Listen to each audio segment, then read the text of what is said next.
Bonjour. Bonjour. Donc, je viens visiter le centre. Ouais, je suis accompagné de la caméra physionomique. Moi aussi, tu peux approcher. Bonjour.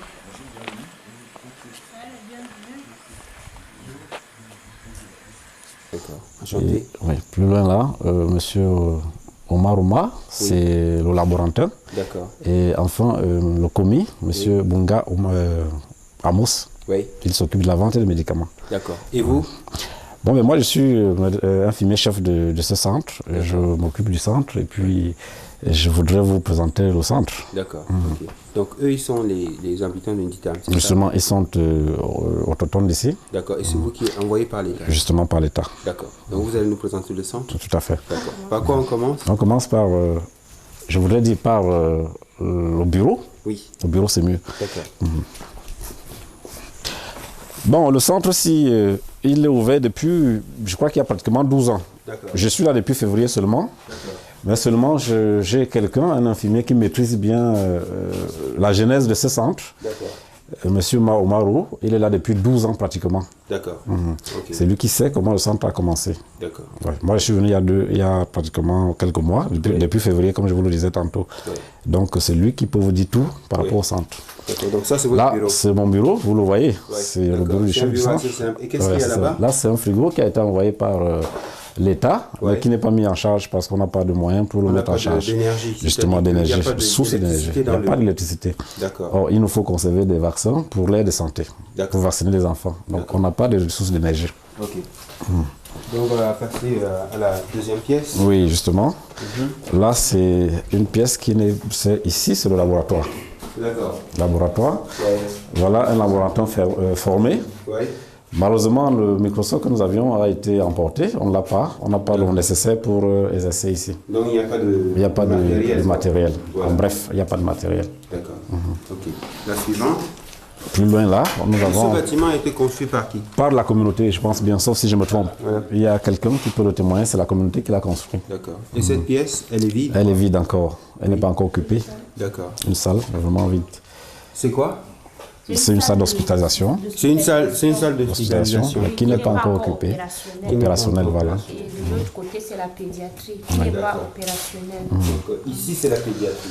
Oui. Est-ce que ça s'ouvre déjà? Ça. Nous avons ici la pédiatrie qui n'est pas encore opérationnelle. D'accord. C'est la pédiatrie. Donc ça, c'est la pédiatrie qui n'est pas encore opérationnelle. Depuis 12 ans? Oui, depuis 12 ans, oui. D'accord. Mais on a construit ici. C'est après. Et ce bâtiment, à quoi il sert? Oui, là-dedans, il y a également une salle d'hospitalisation. Ouais. Et il y a une salle de soins. Et il y a une pharmacie. D'accord. Une pharmacie communautaire. D'accord. Oui. Et il y a aussi une maternité. D'accord. Et il y a une salle d'accouchement également. D'accord. Nous allons commencer par la pharmacie. D'accord. Donc ça, c'est la pharmacie. Ça, c'est la pharmacie. Ok. Donc ici, c'est la pharmacie. Je vais ouvrir. Justement. Ah, c'est tout ce qu'on a comme médicaments ici à la pharmacie. D'accord. Donc ce lit, c'est quoi? Oui, c'est un matelas, c'est pour la garde. C'est pour la garde, d'accord. C'est la personne qui est de garde. Voilà, qui... D'accord. Ok. Et cette grande salle, à quoi elle sert? Oui, elle sert aux soins, puisqu'on n'a pas encore de bâtiment approprié. D'accord. Oui. Et autres. Voilà, ça dit suture, puis consultation. Ok. Donc il y a un poids ici pour peser Les bébés. Les bébés et tout ça. Donc c'est un lieu confidentiel ou quoi? Parce que je vois que c'est couvert de nattes. Oui, par moment, nous mettons un lit là pour faire des injections. Puis il faut les faire. D'accord. Il faut les faire de façon cachée. D'accord. Ok. Bon, nous allons continuer vers la maternité. D'accord.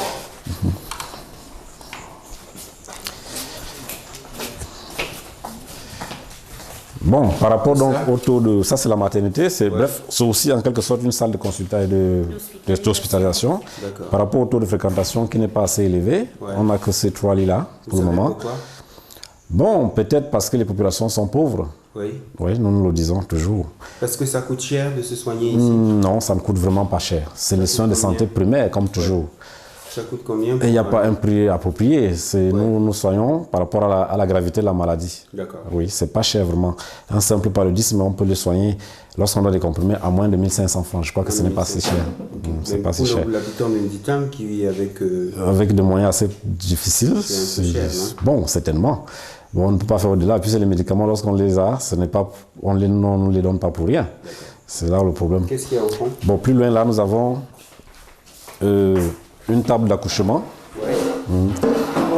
qui nous a été offerte par les Pharmaciens sans frontières. C'est une ONG qui a existé peu avant mon arrivée et qui a équipé ce centre de santé. Pourquoi elle est pleine de poussière? Justement parce qu'une seule fois depuis notre arrivée, on a accouché pour faire une seule fois. Un seul accouchement. Vous voyez combien que en beaucoup d'années, je crois que vous pouvez témoigner. En beaucoup d'années. Vous vous rappelez, une fille de Djinga, un village voisin. Oui. Les femmes sont habituées à accoucher à la maison, parce qu'il y a des matrones qui les accouchent à la maison. Donc c'est difficile, leur accès ici est difficile. Pourtant, les frais d'accouchement sont si moindres, 2500 francs seulement pour un accouchement. Je crois que c'est très accessible à toutes les populations. D'accord. Donc on a fini le bâtiment. Vous n'avez pas d'ambulance? Pas d'ambulance du tout. On n'a pas d'ambulance? Rien.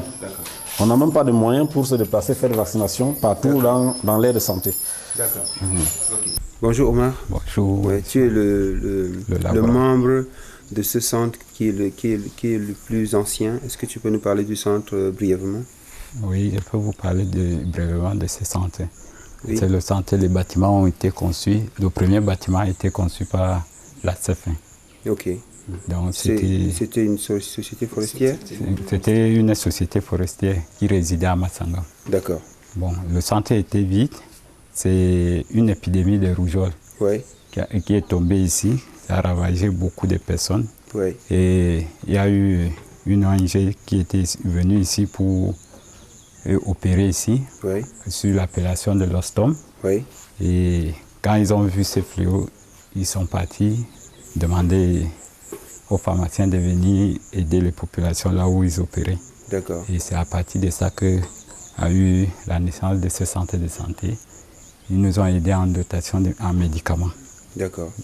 Le centre a été ouvert le 18 juin 1996. Ok. Donc ça fait quasiment 12 ans et quelques mois. Oui. D'accord. Comment se fait-il que le centre n'est pas fréquenté? Il n'y a pas d'abondance de malades ici, alors que au village, j'ai parlé avec les gens, j'ai interviewé beaucoup de personnes qui souffrent de maladies, mais ils ne veulent pas venir, le centre est vide. Comment vous expliquez ça? Tel que le responsable vous avait dit, c'est le manque de moyens, je me dis. C'est le manque de moyens? Ce n'est pas qu'ils utilisent la médecine traditionnelle? Bon, ils utilisent, mais non, on ne peut pas savoir ce qui se passe là-bas au village. Sinon, pour nous, on a qualifié ça par le manque de moyens. Oui, manque de moyens, parce qu'ils n'ont pas de moyens. Oui. D'accord. Voilà, c'est à peu près tout. Donc, est-ce que tu penses qu'il y a quelque chose que tu devrais rajouter pour la fréquence de ce centre ici? Ce n'est que la sensibilisation auprès des populations. D'accord. Et est-ce que vous donnez gratuitement des choses comme des préservatifs ou vous êtes chargé de la prévention des maladies, de la vaccination et tout ça? Vous êtes chargé de ça ou pas? On est chargé de la prévention des maladies parce que chaque fin du mois, il y a une séance de vaccination qui passe. C'est quoi? Qu'est-ce que vous vaccinez contre quoi? On vaccine contre la rougeole, contre le DT-coq, contre la fièvre jaune, contre l'hépatite virale. D'accord. Ok. Je vous remercie, Omar. Ok. Alors, quels sont vos besoins immédiats dans ce centre de Nditam? Oui, merci pour la question. Les besoins que nous avons, qui nous prennent la vue maintenant, c'est généralement un matériel roulant, les médicaments, le matériel pour l'hôpital.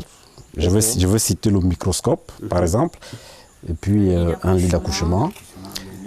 D'hospitalisation, le lit d'hospitalisation. Voilà pour le moment les besoins qui nous incombent. Une source d'énergie. Une source d'énergie, j'allais oublier. Je vous ai présenté un frigo tout à l'heure qui nous demande à être mis en marche. Comme un groupe électrogène ou bien par exemple. Panneau solaire d'énergie. Un panneau solaire, c'est peut-être mieux encore. Parce que s'il n'y a pas trop de bruit, même pour les malades, ce serait bien. Ce serait très bien, un panneau solaire nous arrangerait. D'accord. Donc vous n'avez pas d'ambulance non? Non, il n'y en a pas. c'est dommage. Vous sentez que vous avez besoin d'une ambulance? On a besoin d'une ambulance. Parce que les malades qui ne se déplacent pas de très loin. Voilà, il faudrait cela pour les recevoir. Ça, à propos des vaccinations dans les campagnes pour les malades des petits villages où les gens ne peuvent pas se déplacer. Oui, c'est pour cela que nous avons demandé tantôt une moto sport. Par rapport à l'accessibilité de la zone, il nous faut une moto sport. Celle-là nous permettra, n'est-ce pas, de faire des vaccinations sur place. Parce que l'aire de santé est assez vaste et c'est ce centre de santé qui est responsable de l'aire de santé. D'accord. Ok. Bah, écoutez, si c'est ça déjà vos besoins, on va, nous de notre côté, qui ne sommes pas en DITAM mais qui n'avons jamais oublié un DITAM, on va faire un effort pour que quelque chose soit mis en place pour vous. Ça nous fera grandement plaisir. D'accord. On ne promet pas, mais bon, il devrait se passer quelque chose vu notre réseau. Merci d'avance. Merci d'avance. Merci d'avance. Okay. Je vous remercie. Je vous remercie également. Ok. Je vous remercie. Okay, merci. Merci. Merci. Alors, je vais me mettre ici pour qu'on dise au revoir à tout le monde. Ok, merci. Au revoir. Au revoir. Merci. No, I just wanted to say that this is my niece and she has HIV and then she was fired by her father, but I think I'm trying to help her to get her some medication. So if anyone can contact me, and then we'll make this work out. Thank you.